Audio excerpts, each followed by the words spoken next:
ও কয় আমার কাছে টাকা নেই, আমি যাবো না। ও কয় আমিও যাবো না, কয় আমিও যাবো না, কয় একজন বাজারে যাইতে হবে। এই খালি পকেটে বাজারে যায় লাভ আছে? আর শরম পাওয়া লাগবো, লজ্জা পাওয়া লাগবো। কয় তেলে কেরা যাবো? কয় লটারি দাও। কিতাবে যেভাবে লিখছে সেভাবে বলছি।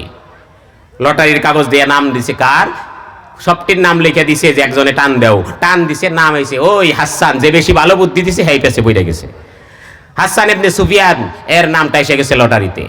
সবাই কয় এই আপনারই যাইতে হবে, আল্লাহর পক্ষ থেকে ফয়সালা আপনারই যাইতে হবে। ঠিক আছে, সিদ্ধান্ত হয়ে গেছে, আমি গেলাম।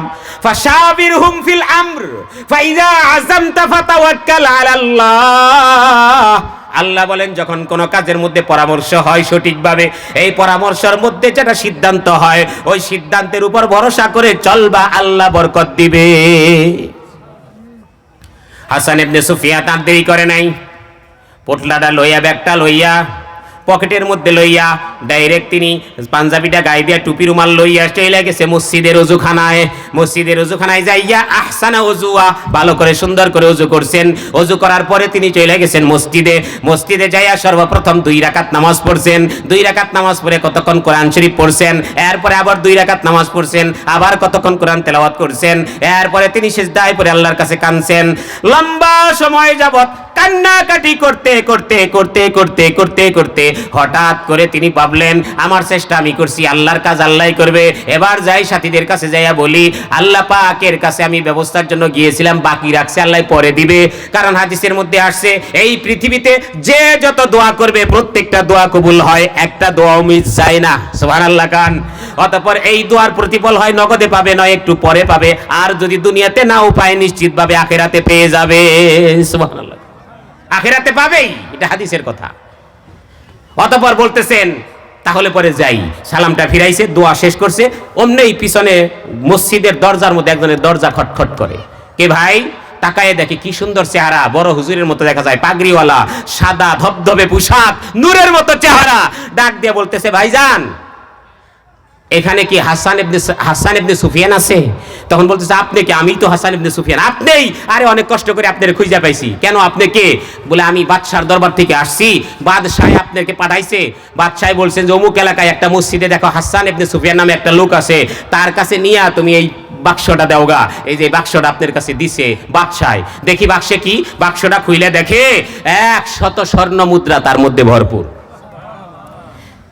100 স্বর্ণ মুদ্রা, 100 দিনার। 1 দিনার 1 ভরি করে হইলেও আপনার 100 দিনার, 100 ভরি স্বর্ণ, বর্তমানে 80 লাখ। এতগুলো দেখে বলতেছেন ভাই এটা কে পাঠাইছে? বললেন বলে বাদশাহ পাঠাইছে। বাদশাহ পাঠাইছে? বলে হ্যাঁ বাদশাহ পাঠাইছে। আপনি এটা খরচ করেন, আপনার পরিবার পরিজন নিয়ে, আপনার সাথীবর্গদেরকে নিয়ে খরচ করেন, আমি গেলাম। আরে আগেই যায়েন না, শুনেন আপনি তো যাইবেনই, সেটা পরে। আপনি কে? পরিচয় দেন। বলে আমি বাদশার একজন নগণ্য দারোয়ান, আমাকে দিয়ে পাঠাইছে। আবার একটু বলবেন কি বাদশাহ হঠাৎ করে এটা আমার কাছে পাঠানোর জন্য কি কোন জিনিস উদ্বুদ্ধ করলো? তখন বলতেছে যে শুনেন বাদশাহ কেন পাঠাইলো, হঠাৎ করে আজকে সকালে ঘুম থেকে উইঠা কেমন জানি পেরেশান হয়ে গেছে। আর বলতেছে এই কেরা আসো, এইদিকে আসো তো। কাছে গেছি, কি হয়েছে? কয় একটা কাজ করো তো, হাসান ইবনে সাবিত নামে কেউ চিনো নাকি? হাসান ইবনে সুফিয়ান নামে? কয় না তো এরকম চিনি না। কয় অমুক এলাকার কোনো একটা মসজিদে হয়তো আছে, আমি স্বপ্নে দেখছি আজকে, তার কাছে কিছু হাদিয়া দিয়ে আসো। কেন স্যার আপনি কি দেখছেন? কয় আমি স্বপ্নে দেখি যে আজকে একটু আরাম করার জন্য আগে ভাগে ঘরে ঢুকছি, আগে ভাগে আরাম করার জন্য ঘরে ঢুইকা বিছানাপত্র রেডি করে আজকে একটু বেশি ঘুম পারুম। এই বলে কেবলমাত্র দরজাটা চাপায়ে দিব, এই মুহূর্তে দেখি বাতাসের মধ্যে একজন অশ্বরাহী ঘোড়ায় চড়ে দ্রুত গতিতে তীর লই আমার দরজার ভিতরতে ঢুইকা দরজাটা আটকাই দিল। দরজাটা আটকায় দিয়ে আমার বুকের মধ্যে লইয়া, বুকের মধ্যে ধইরা সুজা করে দাঁড়া করাইয়া কুমারের মধ্যে তার নিজাটা লাগাই দিছে। নিজাটা লাগাই দিয়ে বলছে এই বিছনা কার? আমার। আমার। আপনি কে? আরে আসতে, এই বিছনা এত সুন্দর করে রেডি করছো কেন? একটু ঘুমামু। ঘুমাইবে? খানা খাইছো? ও পেট তো বড় হয়েছে, খুব খাইছে। খাইছি, পেট ভরে খাইছি, আমি একটু ঘুমামু, আজকে একটু আরাম করবো। হ্যাঁ তুমি হইছো বাদশা, তুমি হইছো রাজা। তোমার এলাকায় মাদ্রাসায় পড়ার জন্য, ইলমে শিক্ষা করার জন্য একদল আল্লাহর পাখি, আল্লাহর নবীর পাখি এসে তারা না খেয়ে রইছে, আর তুমি পেট ভরে খেয়ে ঘুমাইবে? এত বড় সাহস! এই তাড়াতাড়ি করে সকালবেলায় তাদের কাছে খানা পৌঁছাই দিবে, আর নলে একের ভুড়ি বের করে ফেলাম। এই বলে আমার এমন ভাবে জুড়ে ধাক্কা মারছে, আমি ঘুম ভেঙে তাড়াতাড়ি আমি জাগ্রত হয়ে গেছি, ভয় পেয়ে গেছি। হঠাৎ করে দেখি দরজা খোলা, সেই লোকটা নাই। সাথে সাথে দেখি আমার কোমরটা পুরাটা এখনো ব্যথা হয়ে রয়েছে। এই কারণে আমি সেই হাসান ইবনে সুফিয়ানের নাম বলছে এবং অমুক এলাকার মসজিদে আসছে, তাই তাদের কাছে যায়া এই খানাগুলো পৌঁছায় দেওয়ার আমার পক্ষ থেকে মাপ চাও। আরো আগেই খবর নেওয়ার দরকার ছিল, ভুল হয়ে গেছে, মাপ চাই, আর কোনোদিন এরকম করব না। তখন বলতেছে বাস এটা আল্লাহ ব্যবস্থা করে দিছে। সাথে সাথে বাজারে নিয়ে বিক্রি করে যত দামি খাবার আছিল সব খাবারগুলো নিয়ে এদের কাছে যখন হাসান গেছে, তখন সাথীরা জিজ্ঞেস করে হুজুর কই পেলেন? হুজুরে বলতেছে এটা মাদ্রাসার বরকত, এটা ইলমের বরকত, এটা কোরআনের বরকত। যেখানে কোরআনের জন্য আমরা আসছি, এই কোরআনের ব্যবস্থায় আল্লাহ তাআলা আমাদের রিজিকের ব্যবস্থা করে দিয়েছে। সুবহানাল্লাহ। এরপরে কিতাবে লেখে বাদশাহ 2-3 দিন পরে সরাসরি আসছে ওখানে সৈন্যবাহিনী নিয়ে। আসার পরে বলতেছে যে তোমরা এখানে ইলমেদ্দিন শিক্ষা করতে আসছো? বলে হ। এই জায়গাগুলো কার? অমুকের। আশেপাশের সমস্ত জায়গাগুলো রাজদরবার থেকে ক্রয় করে সেই জায়গাতে নিজে ভবন করে দিয়ে মিশরের একটি বড় মাদ্রাসা সেখানে বানাই দিয়েছে। সুবহানাল্লাহ। এরপরে ও বাদশা বলে এরপরে আমার কোনো রোগ হয় নাই, কিন্তু আগে কেন খবর নিলাম না? এই কারণে কোমরে যে খোঁচা খাইছিলাম মরা পর্যন্ত সেই কোমরের খোঁচার ব্যথা এখনো রয়ে গেছে।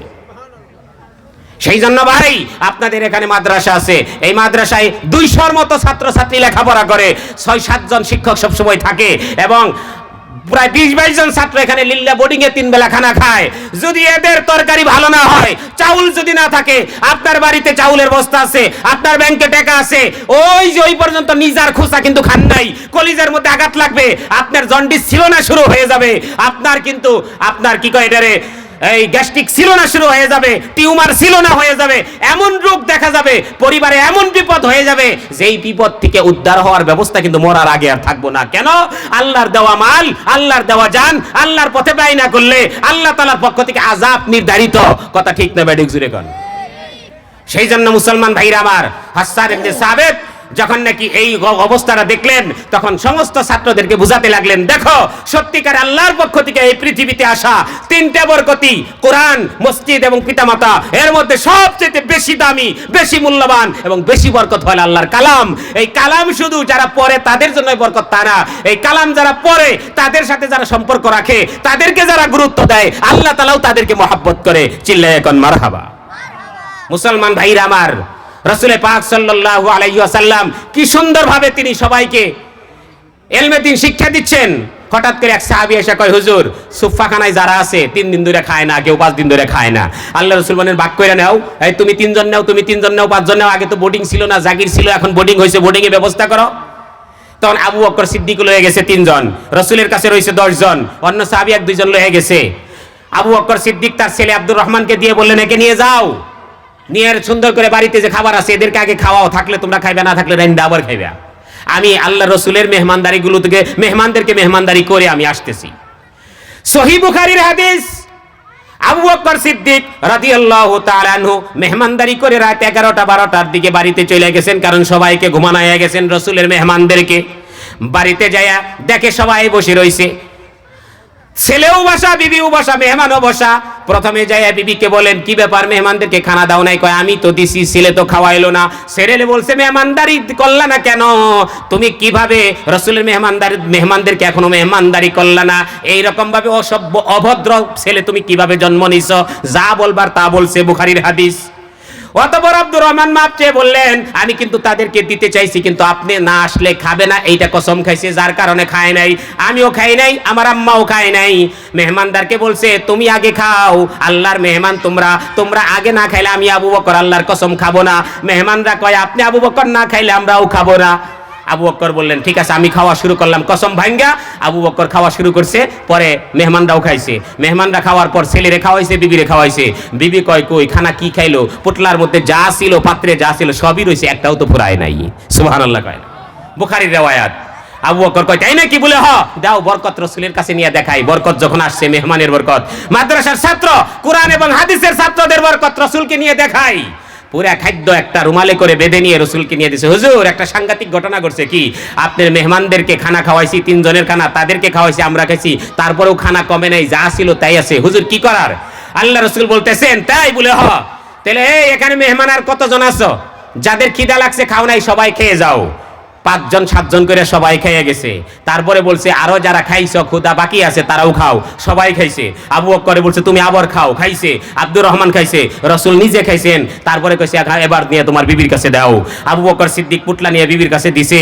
বিবি হাতায় আর কয় খোদার কসম, আমি যেই পরিমাণ খাবার মেহমানদেরকে খাওয়াইছি, যেই পরিমাণ খাবার রাসূলকে দিছি, শেষ পর্যন্ত আমার কাছে ফিরে আসছে ওই পরিমাণে ফিরে আসছে, একটা দানা পর্যন্ত কমে নাই, কমে নাই, কমে নাই। সেই জন্য মুসলমান ভাইরা আমার, বিপদ থেকে বাঁচার জন্য এবং আল্লাহর কাছে বরকত পাওয়ার জন্য আল্লাহর মেহমান কোরআনের পাখিদেরকে যদি কদর করা হয় তাহলে পরেই বরকত পাওয়া যায়, তাছাড়া কিন্তু বরকত পাওয়া যাবে না। সেই জন্য এই কোরআনের ছাত্র প্রায় 200 ছাত্র, 20-22 জন ছাত্র এখানে লিল্লা বোর্ডিং এ 3 বেলা খায়। এদেরকে মেহমানদারি করার জন্য, এদেরকে খানা দানার ব্যবস্থার জন্য আর্থিক সহযোগিতা করতে আমরা কি সবাই রাজি আছি না রাজি নাই? জোরে বলেন তো, কারা কারা রাজি আছি? একটু 2 হাত তুলে দেখাই তো। লিল্লাহে তাকবীর, লিল্লাহে তাকবীর। কোরআন সুন্নাহর আলো, কোরআন সুন্নাহ যেখানে, মসজিদ মাদ্রাসা যেখানে, লিল্লাহে তাকবীর।